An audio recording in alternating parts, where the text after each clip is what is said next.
of the only way that you can handle an animal is you must put him down for his own good. This was a pretty good deal by Rey Mysterio, and it's a different side of Rey Mysterio that I'm not even used to seeing. It was crazy. But we get into the main event, Sexy Star versus Johnny Mundo for the Gift of the Gods Championship. Great showing by both of these individuals.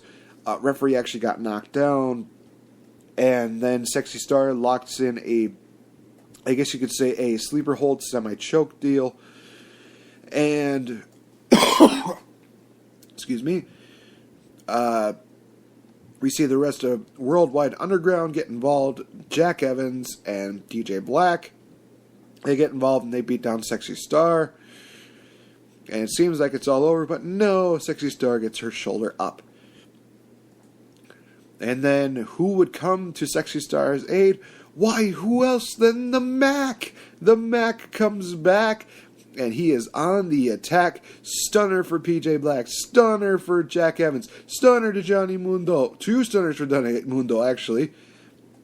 And God help us, it was awesome. Sexy Star came very close, but unfortunately did not get the pinfall. Sexy Star was going to go for the finish. We see Johnny Mundo grab a chair, but the referee pulls away. Johnny Mundo then grabs Brass Knuckles, smashes Sexy Star in the face, unbeknownst to the ref, covers her for the 1, 2, 3. Sexy Star, unfortunately, will not get her title shot next week, and Johnny Mundo is the Gift of the Gods champion. This is a dark day for Lucha Underground, indeed. Oh, boy. But you know something? It wasn't all bad, because the ending wasn't even that matchup. No. The ending was Prince Puma and Vampiro in a backstage segment where Prince Puma is just beating down on this punching bag, and he's using a kendo stick, he's using his fist, and Vampiro, he says, "Hey, great job. You beat Mil Muertes. But you know it's not over between the two of you, right? You see, you remember what happened to your friend Conan? You remember how Mil Muertes just ended his career and ended his, quote-unquote life by sending him into an early grave, throwing him in the casket, everything like that." And again, Prince Puma was just saying, why should I accept any help from you? Just get away from me, blah, blah, blah. And why would you care about Conan? You didn't like the guy. And Vampiro, he said, "Hey, I may have not liked Conan, but I did respect him. But you know that you have to do the same thing to Mil Muertes that he did to Conan. You know that." He walks away, and we see this intensity by Prince Puma just beating down on this bag.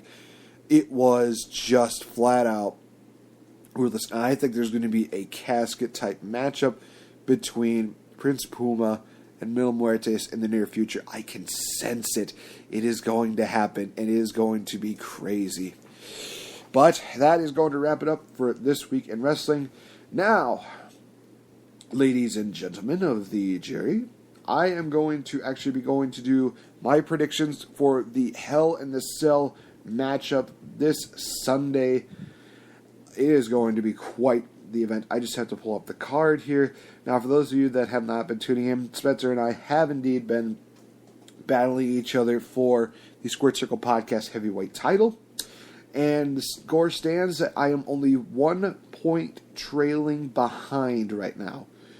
So I need to at least get 2-3 victories on this night in order to even get close to winning this matchup and winning the title and getting that reign of terror to just end.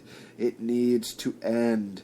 So I'm going to spend the last 5 minutes talking about that, as well as probably the last 5 minutes I'll give a shout out to our sponsors. So let's just get right into the matchups. Alright, so there was announced that it was going to be a 6-man tag team matchup. Cedric Alexander, Lince Dorado, and Sin Cara against Tony Nese, Drew Gulak, and Arya Daivari. This is going to be a tough one because I'm thinking to myself, any team with Cedric Alexander on it is going to win. But Tony Nese and Drew Gulak have indeed picked up the victories in the past. So I'm thinking, should I give it to Tony Nese and Drew because of the fact that they have a little bit of momentum on their side? I mean, other than Cedric Alexander, Lince Dorado, and Sin Cara, they're the only ones that might not actually have some kind of deal. So I'm going to take a risk. I'm going to say Tony Nese, Drew Gulak, and Daivari pick up the victory on this one, making a major upset. All right, so go on to Bayley versus Dana Brooke in a one-on-one matchup. 1, 2, 3, Bayley. No doubt about that. After everything that's been going on, I think that Bayley needs to pick up the victory here. He needs to stay relevant in this point in time. Enzo Amore and Big Cass taking on Luke Gallows and Carl Anderson. I think this is going to be simple. It's going to go to the club because right now they suffered 2 singles losses to Enzo and Cass, so it definitely needs to go to the club. They need to get back on the momentum side.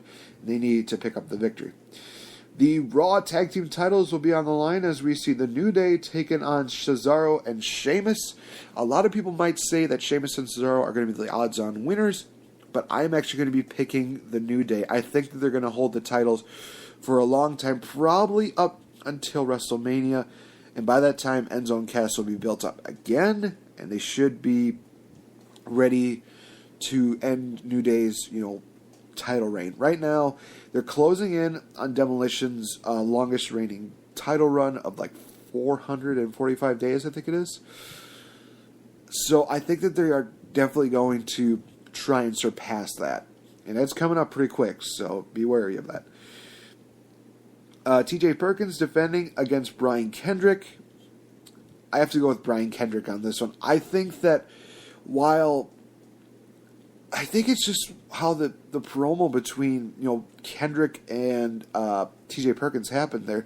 I think that Kendrick is going to pick up the victory. I think it's going to be by major shenanigans. And I think they need to have a heel as the Cruiserweight champion right now. In all honesty, I think that Kendrick has definitely earned it. He definitely deserves it right now. I have to go with the Brian Kendrick.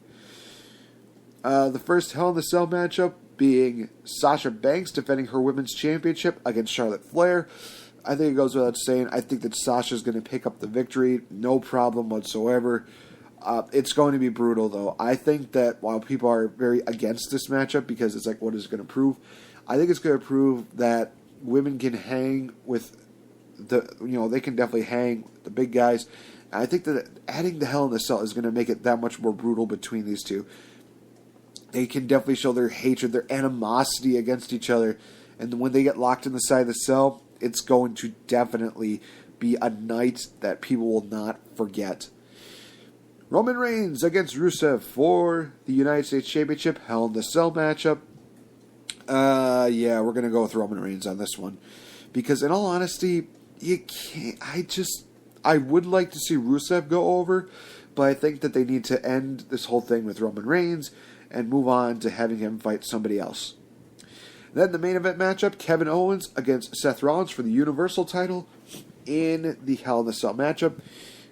I think there's no doubt in my mind Kevin Owens is going to win, but with a caveat. And I'm going to make a big, bold prediction right here. I think that Triple H is going to get involved. He's going to screw Seth Rollins out of the title. And I think it's going to be another build-up to Seth Rollins versus Triple H at WrestleMania. And in all honesty, you guys, I would actually have Seth Rollins be beaten so bad at Hell in the Cell that he actually has to take a couple months off. Maybe have him come back at Royal Rumble, where I wouldn't have him participate in the matchup because I just don't think that having Triple H screw him again would probably make too much sense. It might, but I just don't think it will. So I think I would have him take a couple months off and then come back during the Royal Rumble in a deal where he actually talks about Triple H, and he talks about challenging him, and then you build off of there. So those are my predictions for Hell in the Cell. I'm looking forward to hearing what Spencer Hart has to say. Of course, guys, that is going to wrap it up for the Squared Circle podcast. Of course, you can find us on Spreaker.com, iTunes, Player.fm, PodDirectory.com, Stitcher.com, TuneIn Radio, IW Nerd, Satchel Podcast Player, as well as Mr. NTG1990 on YouTube. Also, check out our sponsors, ProWrestlingCrate.com for one-of-a-kind memorabilia, t-shirts, hats, toys, you name it, they've got everything that you could possibly imagine. You guys, go check out their exclusive deals. And speaking of exclusive deals, this is the only deal you will get here on this channel. You got to go talk to ajsbelts.com, you guys, in order to get this deal. Email them at ajsbelts@yahoo.com and mention the Squared Circle podcast, where you can get exclusive deals on pre-ordering championships, the Universal Championship and the Cruiserweight Championship. And you're only going to find it right here, guys. You can't find it anywhere else. ajsbelts.com. You got to email them and you got to let them know about us, and they will give you an exclusive deal that you can only get right here on the Squared Circle podcast, guys. That is going to wrap it up for this edition. Be sure to check in later, in which Change the F Up will return with Victory Bell, in which we will be talking about some last-minute costume ideas, as well as both of our top 10 lists of what we think are the greatest costumes of all time. So, guys, I will talk to you guys later. See ya. Bye-bye.